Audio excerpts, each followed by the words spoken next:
How do you explain when things don't go as we assume? Or better, how do you explain when others are able to achieve things that seem to defy all of the assumptions? For example, why is Apple so innovative? Year after year after year after year, they're more innovative than all their competition. And yet, they're just a computer company. They're just like everyone else. They have the same access to the same talent, the same agencies, the same consultants, the same media. Then why is it that they seem to have something different? Why is it that Martin Luther King led the civil rights movement? He wasn't the only man who suffered in a pre-civil rights America, and he certainly wasn't the only great orator of the day. Why him?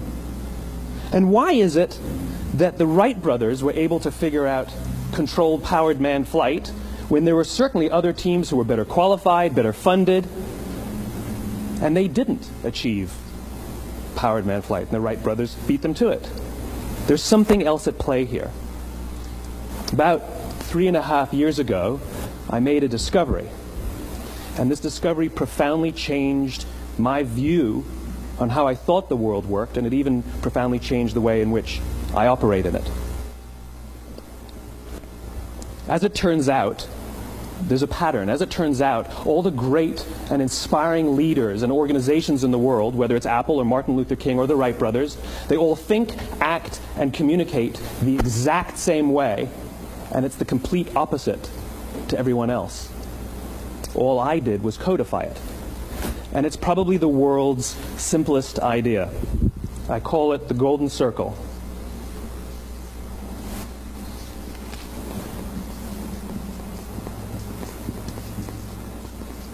Why, how, what? This little idea explains why some organizations and some leaders are able to inspire where others aren't. Let me define the terms really quickly. Every single person, every single organization on the planet knows what they do, 100%. Some know how they do it, whether you call it your differentiating value proposition or your proprietary process or your USP. But very, very few people or organizations know why they do what they do. And by why, I don't mean to make a profit. That's a result. It's always a result. By why, I mean what's your purpose? What's your cause? What's your belief? Why does your organization exist? Why do you get out of bed in the morning? And why should anyone care? Well, as a result, the way we think, the way we act, the way we communicate is from the outside in. It's obvious. We go from the clearest thing to the fuzziest thing. But the inspired leaders and the inspired organizations, regardless of their size, regardless of their industry, all think, act, and communicate from the inside out. Let me give you an example. I use Apple because they're easy to understand and everybody gets it. If Apple were like everyone else, a marketing message from them might sound like this. We make great computers. They're beautifully designed, simple to use, and user-friendly. Want to buy one? Meh. And that's how most of us communicate. That's how most marketing is done, that's how most sales is done, and that's how most of us communicate interpersonally. We say what we do, we say how we're different or how we're better, and we expect some sort of behavior, a purchase, a vote, something like that. Here's our new law firm. We have the best lawyers with the biggest clients. We have, we always perform for our clients, do business with us. Here's our new car. It gets great gas mileage. It has, leather seats. Buy our car. But it's uninspiring. Here's how Apple actually communicates. Everything we do, we believe in challenging the status quo. We believe in thinking differently. The way we challenge the status quo is by making our products beautifully designed, simple to use, and user-friendly. We just happen to make great computers. Want to buy one? Totally different, right? You ready to buy a computer from me?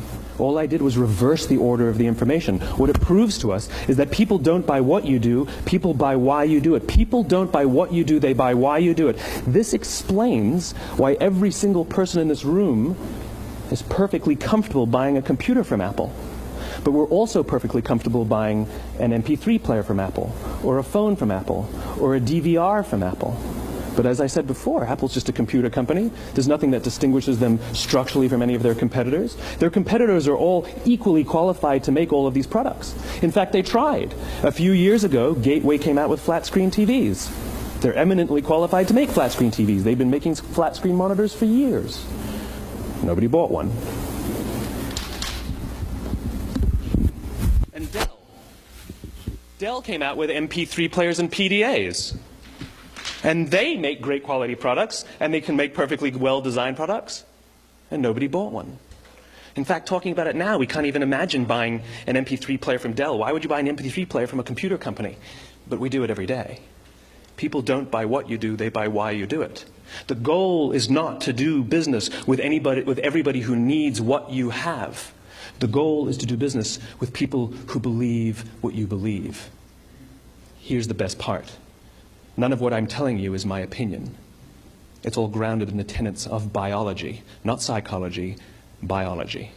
If you look at a cross-section of the human brain, looking from the top down, what you see is the human brain is actually broken into three major components that correlate perfectly with the golden circle.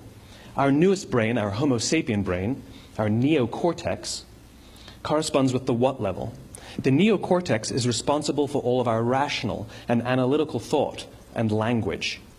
The middle two sections make up our limbic brains, and our limbic brains are responsible for all of our feelings, like trust and loyalty. It's also responsible for all human behavior, all decision-making, and it has no capacity for language. In other words, when we communicate from the outside in, yes, people can understand vast amounts of complicated information like features and benefits and facts and figures. It just doesn't drive behavior. When we communicate from the inside out, we're talking directly to the part of the brain that controls behavior, and then we allow people to rationalize it with the tangible things we say and do. This is where gut decisions come from. You know, sometimes you can give somebody all the facts and your figures, and they say, I know what all the facts and details say, but it just doesn't feel right. Why would we use that verb? It doesn't feel right. Because the part of the brain that controls decision-making doesn't control language. And the best we can muster up is, I don't know, it just doesn't feel right. Or sometimes you say you're leading with your heart, or you're leading with your soul. Well, I hate to break it to you, those aren't other body parts controlling your behavior. It's all happening here in your limbic brain, the part of the brain that controls decision-making and not language.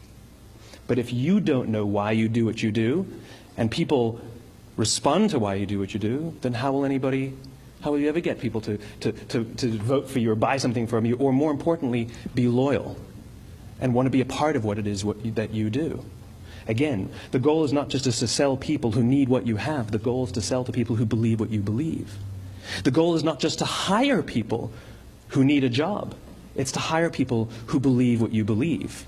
I always say that, you know, there's, if you hire people just because they can do a job, they'll work for your money. But if you hire people who believe what you believe, they work for you with blood and sweat and tears. And nowhere else is there a better example of this than with the Wright brothers. Most people don't know about Samuel Pierpont Langley.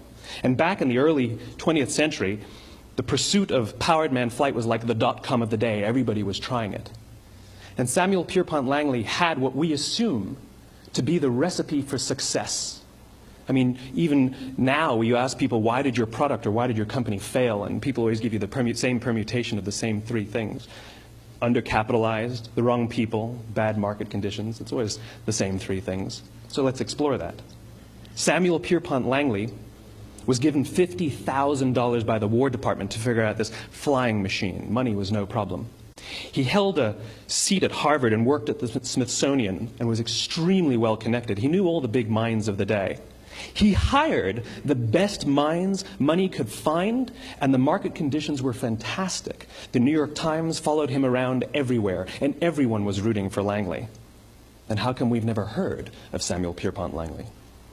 A few hundred miles away in Dayton, Ohio, Orville and Wilbur Wright. They had none of what we consider to be the recipe for success. They had no money. They paid for their dream with the proceeds from their bicycle shop.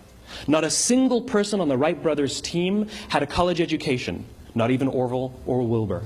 And the New York Times followed them around nowhere. The difference was Orville and Wilbur were driven by a cause, by a purpose, by a belief. They believed that if they could figure out this flying machine, it'll change the course of the world.